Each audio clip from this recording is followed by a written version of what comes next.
अगर आपसे कभी महाराज जी की सेवा में कोई चूक हो जाए तो इसका परिणाम आखिर क्या होगा।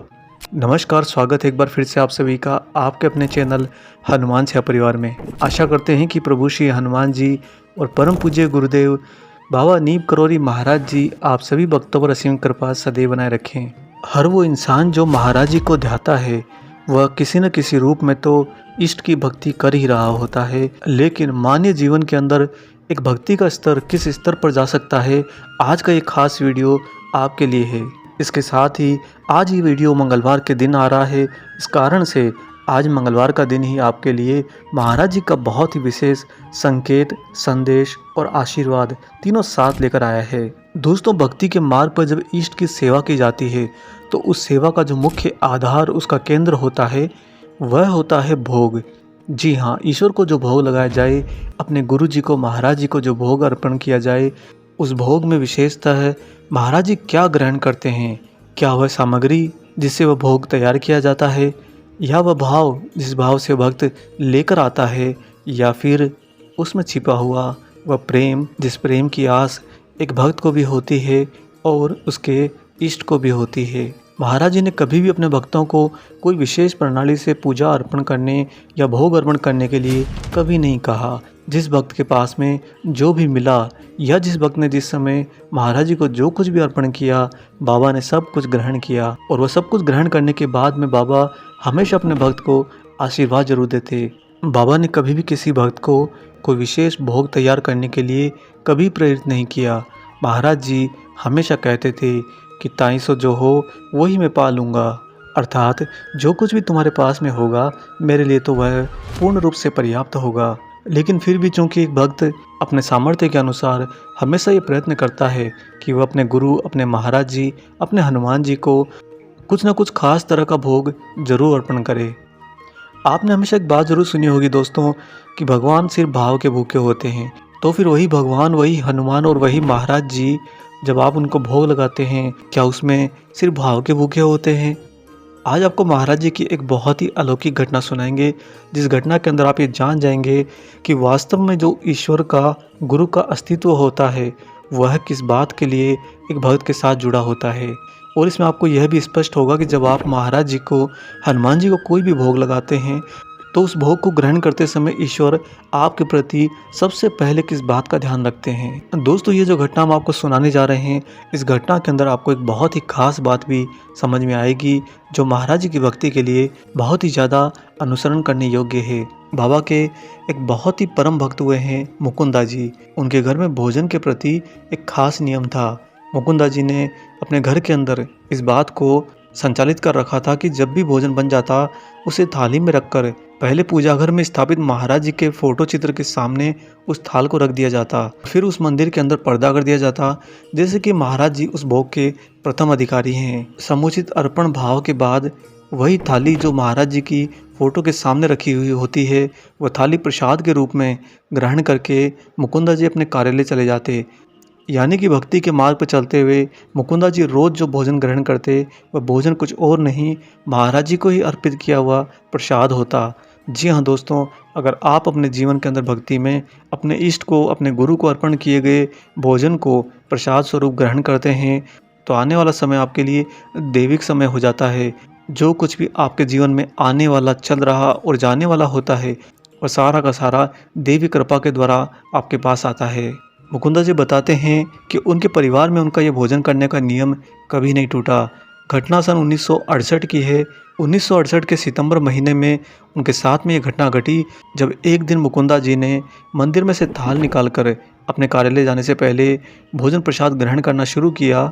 तो शुरू करते ही वह चौंक गए, क्योंकि उस दिन जो प्रसाद में दाल बनी थी उसमें नमक नहीं था। मुकुंदा जी ने जब दाल में नमक नहीं पाया तो अनायास ही वे अपनी पत्नी पर भड़क गए, क्योंकि वह पत्नी से पहले महाराज जी का ख्याल कर रहे थे। और उन्हें मन में बुरा लगा कि बाबा को आज बिना नमक की दाल भोजन प्रसाद के रूप में अर्पण कर दी। उन्होंने बिगड़ते हुए अपनी पत्नी को कहा कि महाराज जी के भोग पर तुम ध्यान नहीं देती हो, कोई श्रद्धा नहीं है तुम्हारे अंदर, दाल में तूने आज नमक तक नहीं डाला, बाबा कैसे फीकी दाल खाएंगे। यूं तो दोस्तों मुकुंदा की पत्नी बहुत ही सीधे और सरल स्वभाव की थी, परंतु उस दिन पता नहीं वह भी किस और मूड में थी। अतः वह भी जोर देकर बोल पड़ी, मैंने जैसा भी भोग अर्पण किया प्रेम से किया है, महाराज जी ने उसे पा भी लिया है। लो तुम्हारी दाल में नमक डाल देती हूँ, तुम्हें बहुत चिंता है दाल में नमक की तो तुम खा लो। ऐसा कहते हुए मुकुंदा की पत्नी ने आगे बढ़कर उनकी थाली में उनकी दाल में थोड़ा सा नमक डाल दिया। मुकुंदा जी पहली बार अपनी पत्नी का ऐसा रूप देखकर थोड़ा सा विचलित हो गए। उन्हें समझ में नहीं आया कि क्या कहूँ क्या ना कहूँ, क्या करूँ और क्या ना करूँ। खैर दाल में नमक मिलाने के बाद में उन्होंने भोजन ग्रहण किया और झुंझला कर उठे और गुमसुम से ही पत्नी से बिना बात किए उस दिन ऑफिस चले गए। पूरे दिन उनके मन में दो बातें चलती रही। एक, महाराज जी के प्रसाद में आज गलती हो गई। दूसरी, पत्नी का अजीब सा स्वभाव आज अचानक क्यों आया।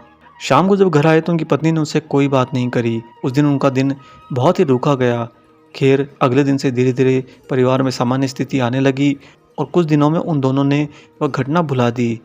इस घटना के कई सप्ताह बाद नवंबर के महीने में, यानी कि यह घटना सितंबर की थी और ठीक इसके बाद में नवंबर महीने में महाराज जी इलाहाबाद पधारे। बाबा जब भी इलाहाबाद आते तो सुधीर दादा के घर पर ही रुकते। मुकुंदा को ज्यों ही सूचना मिली, सूचना मिलते ही वे तुरंत अपनी पत्नी के साथ में दादा के घर पर चले आए। वहां पहुंचकर उन्होंने देखा कि महाराज जी आज बहुत सारे भक्तों से घिरे हुए हैं। तब मुकुंदा और उनकी पत्नी बाहर बरामदे में बैठ गए और अन्य भक्तों के वहां से छंटने का इंतजार करने लगे। लगभग आधा घंटा बैठने के बाद उन्होंने पाया कि अब महाराज जी के पास में कोई नहीं है। अतः वे दोनों खड़े हुए और बाबा के समक्ष पहुंचे। महाराज जी के पास जाने के बाद पहले उनकी पत्नी ने प्रणाम किया।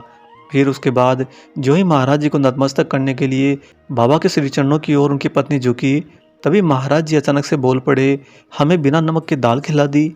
बाबा ने जो ही ये पंक्ति बोली, पत्नी को कुछ भी समझ में नहीं आया, लेकिन मुकुंदा को तुरंत वह घटना याद आई जो ठीक बिल्कुल 2 महीना पहले सितंबर के महीने में उनके घर में घटी थी। मुकुंदा समझ गए कि महाराज जी का जो ईश्वरीय स्वरूप है वह सब कुछ जानता है, सब कुछ देखता है। इसीलिए तो आज महाराज जी ने ऐसा कह दिया कि हमें बिना नमक की दाल खिला दी। परंतु उसके साथ ही अपनी पत्नी को बाबा के द्वारा मिली डांट को सुनकर मुकुंदा जी थोड़ा मन में प्रसन्न हो गए। उन्हें इस बात की खुशी हुई कि गलती करी तो बाबा की डांट भी पड़ी है। पत्नी ने झेपते हुए महाराज जी के चरण स्पर्श किए और थोड़ा पीछे हट गई। इसके बाद मुकुंदा जी थोड़ा आगे आए और बाबा के चरण स्पर्श किए। मुकुंदा ने सोचा कि महाराज जी के चरण स्पर्श करके कुछ देर तक बाबा के चरण दबाए जाएं। अतः उन्होंने चरण स्पर्श करते ही महाराज जी के चरण अपने हाथों में पकड़ लिए। तभी बाबा अचानक मुस्कुराते हुए मुकुंदा की ओर झुके और बोले, तो क्या अपनी पत्नी के बारे में सोचता है? उसने बड़े प्रेम से वो बिना नमक की दाल खिलाई थी, ताई सो हमने भी खाए लई। अर्थात तुम्हारी पत्नी ने उस दिन वास्तव में बड़े प्रेम से वो दाल बनाई थी और इसीलिए हमने नमक नहीं होने के बावजूद उस दाल को ग्रहण कर लिया। बाबा के मुख से व्याख्या सुनकर मुकुंदा और उनकी पत्नी बहुत ही ज़्यादा गदगद हुए।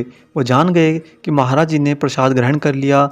भले ही उनकी भौतिकवाद में प्रसाद बनाते समय कोई त्रुटि रह गई, लेकिन जो प्रसाद के अंदर प्रेम था, उस प्रेम के कारण ही महाराज जी ने उनके भाव से भी ऊपर उठकर उनके प्रसाद को ग्रहण किया। तो देखा दोस्तों आपने, मुकुंदा जी का महाराज जी के प्रति भाव था। भोजन जिससे बना था वो सामग्री थी, परंतु जिसने बनाया था उनकी धर्मपत्नी ने उनका जो प्रेम था महाराज जी के भोजन को तैयार करने में, उस प्रेम को आधार बनाकर महाराज जी ने उनका फीका भोजन भी ग्रहण कर लिया। इसका मतलब बहुत ही सीधा और स्पष्ट है कि आपके गुरु, आपके महाराज जी, आपके ईश्वर भाव और भौतिक जगत से भी ऊपर प्रेम को रखते हैं। अगर आप अपने इष्ट, अपने गुरु के प्रति प्रेम में आ गए तो फिर आपको भाव की भी आवश्यकता नहीं और भौतिक जगत की तो आवश्यकता कदापि नहीं। क्योंकि दोस्तों जो भक्ति मार्ग पर चलते हुए सबसे बड़ा गूढ़ रहस्य कभी आपको समझ आएगा, वह यही कि आप और आपके ईश्वर, आपके गुरु का जो संबंध है वो संबंध एक प्रेम के अंदर है, प्रेम के साथ नहीं। और उसी प्रेम तक ले जाने के लिए ईश्वर और गुरु आपको पहले भौतिकवाद से बाहर निकालते हैं, उसके बाद आपको भाव में लेकर आते हैं और भाव की बहुत लंबी यात्रा तय करने के बाद आपको उस प्रेम से रूबरू कराते हैं, साक्षात्कार करवाते हैं। अगर आप भी अपने हृदय के अंदर महाराज जी के प्रति वही प्रेम पा लेते हो तो इससे बड़ा सौभाग्य जन्म जन्म में कभी नहीं मिलने वाला।